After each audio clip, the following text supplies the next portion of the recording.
பெற்றெடுத்தேனடா இந்த என் கருத்தில் என் மகனுக்கு நான் கொண்டு வைக்க வேண்டும் அம்மா.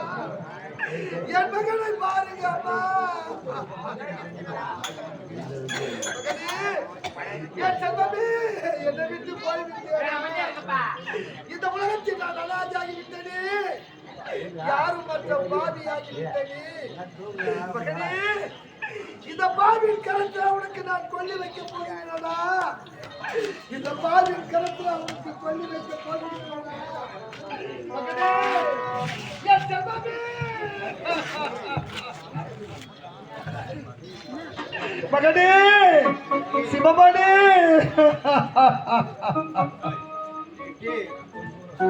மகனே நாட்டினிலே நீ பிறந்து சூடு காட்டினில் ஏற்படுத்த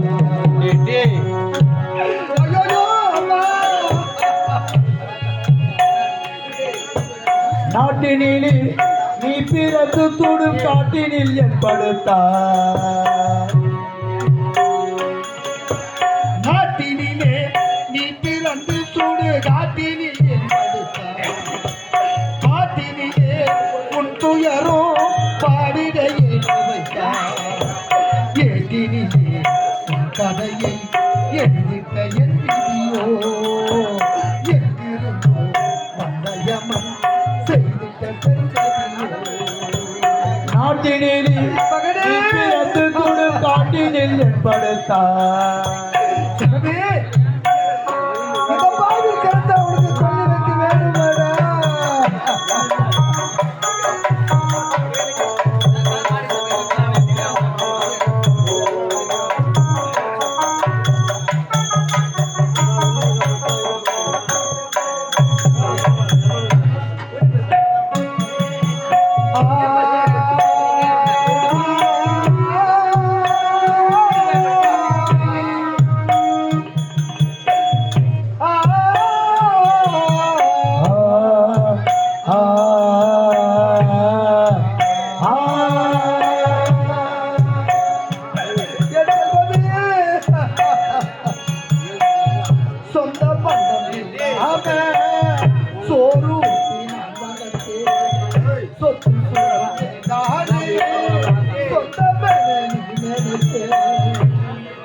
இல்லாம பொருட்டி நான் வளர்த்து சொத்து சுகவே நானே சொந்தமென நீ நினைத்து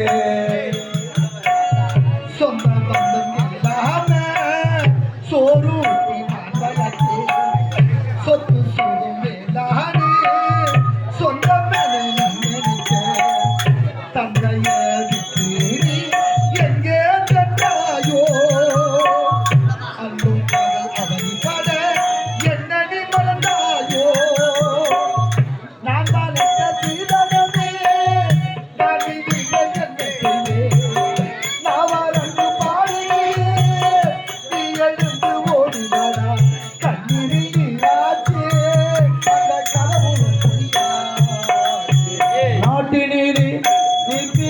துடு காட்டினில் ஏற்படுத்தார் பாட்டினில் என் துயரம் பாடிட எங்க வைத்தார்.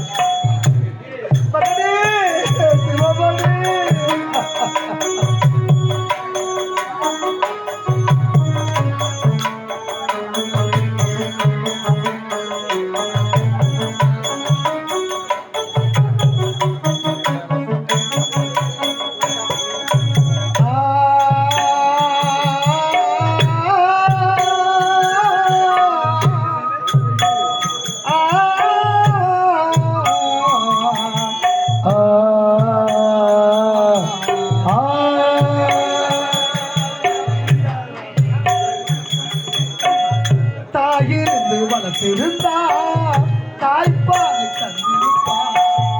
தந்தை உண்மை அன்பாலே பாசப்பால் ஊட்டி வந்து தாயிருந்து வளர்த்திருந்தா தாய்ப்பால தந்திருப்பா. அன்னை உன்னை அன்பாலே பாசப்பால் ஊட்டி வந்தேன். தாயிருந்து வளர்த்திருந்தா தாய்ப்பாலை தந்திருப்பா. பாலே பாசப்பால் ஊட்டி வந்து பள்ளிக்கு நான் முன்னகத்தே பின்னழகை ரசித்தே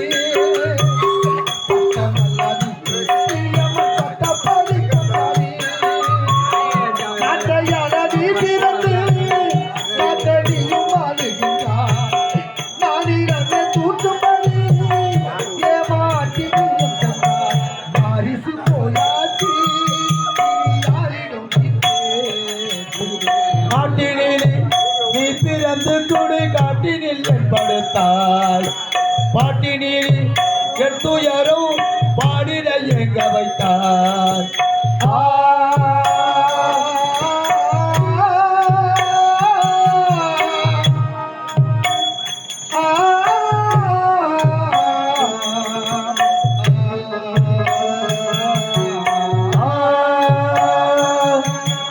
வந்திடு வந்திடு தானோ வந்திடு வந்திடு வந்திடு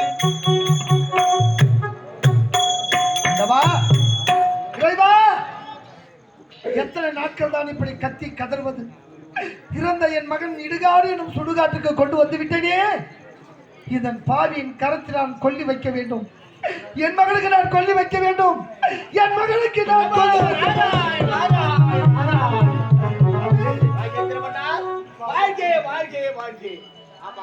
மலர்ந்த செத்தாமரை போயிருக்க முகமானது பாடி வந்திருக்க காரணம் என்னவோ?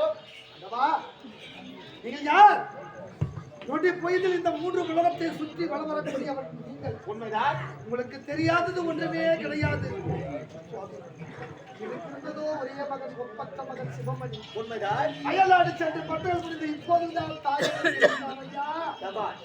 தாயகம் திரும்பிய மகனுக்கு இந்த மத்தியவதனாபுரி நாட்டை சூட்டி மன்னனாக ஆட்சி செய்ய வேண்டும் என்று ஆசைப்பட்டேன். ஒரு நாட்டு இளவரசியை பார்த்து திருமணம் செய்ய வேண்டும் என்று ஆசைப்பட்டேன். கடைசியில் என்னுடைய மகன் சிவமணி இறந்து விட்டார்.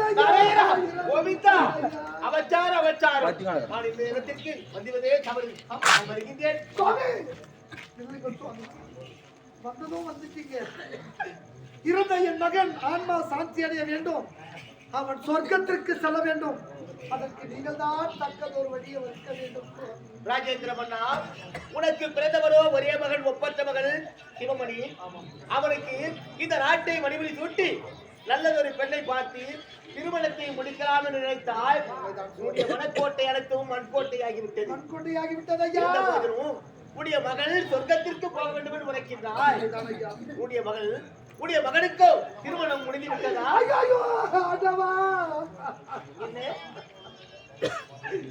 என் மகனுக்கு ஒரு நாட்டு இளவரசியை பார்த்து திருமணம் செய்ய வேண்டும் என்று நான் ஆசைப்பட்டேன். அதற்குள் என் மகன் இறந்து விட்டான் ஐயா. என் மகன் மன்னா, இந்த பூவுலகில் பிறந்த ஆணாக இருந்தாலும் பெண்ணாக இருந்தாலும் சிற்றின்பம் என்று சொல்லக்கூடிய திருமணத்தை முடித்த பிறகுதான் பேரின்பம் என்று சொல்லக்கூடிய அந்த சிவபதியை அடைய முடியும். அதனால் உடைய மகன் திருமணம் முடித்தால்தான் சிவபதி அடைய வேண்டும், சொர்க்கலோகத்துக்கு செல்வான்.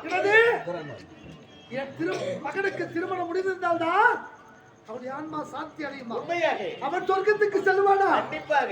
அப்படி என்றால் என் மகனுக்கு சொர்க்கத்திற்கு செல்ல வழியே கிடையாது. சொர்க்கத்துக்கு செல்ல வேண்டும் என்றால் நான் என்ன செய்ய வேண்டும்? உடைய மகனுக்கு திருமணத்தை முடிக்க வேண்டும். இருந்த என் மகனுக்கு திருமணம் செய்ய வேண்டும். கண்டிப்பாக. உயிரோடு இருக்கின்ற அழகான ஆண் மகனுக்கே பெண் கிடைப்பது கடினமா இருக்கு. இருந்த என் மகனுக்கு ஓமையா, இந்த உலகத்திலே எத்தனையோ பேர் காத்திருக்கிறார்கள். பொண்ணுக்கும் பொருளுக்கும் ஆசைப்பட்டு பெண் கொடுக்க வருவார்கள். அப்படியா? ஆமா. எப்படி என்றால் நாட்டில் பேர் வாதியும் 10 லட்சம் பணத்தையும் பரிசாக கொடுத்து விட்டால் யாராகிலும் பெண் கொடுக்க வருவார்கள். கண்டிப்பாக பணத்துக்காகவும் சொத்துக்காகவும் ஆசைப்பட்டு இந்த மத்திய நாட்டில் பாதி பங்கு பணம் 10 லட்சம் தருகிறேன் என்று பரசாற்றினார். எத்தனையோ பேர் வருவார்கள். ஆமா. எப்படியோ என் மகன் சொர்க்கத்திற்கு சென்றால் அதுவே எனக்கு போதுமானது. இந்த நாட்டை முழுவதும் அவனுக்கு எழுதி தருகிறேன்.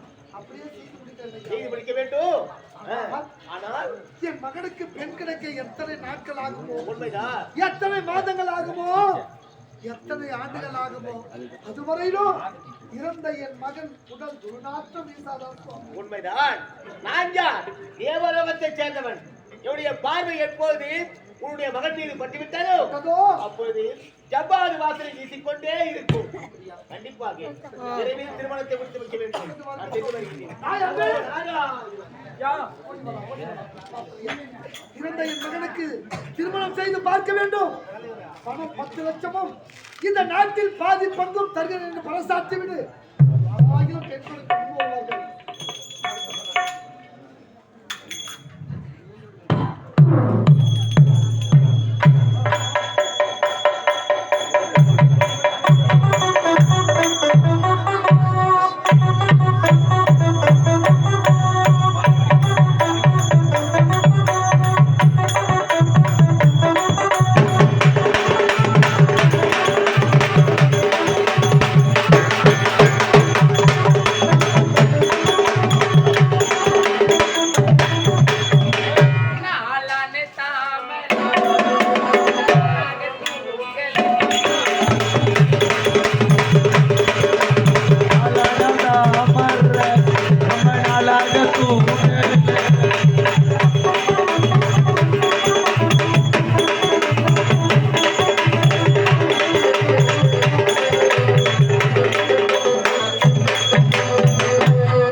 வணக்கம்.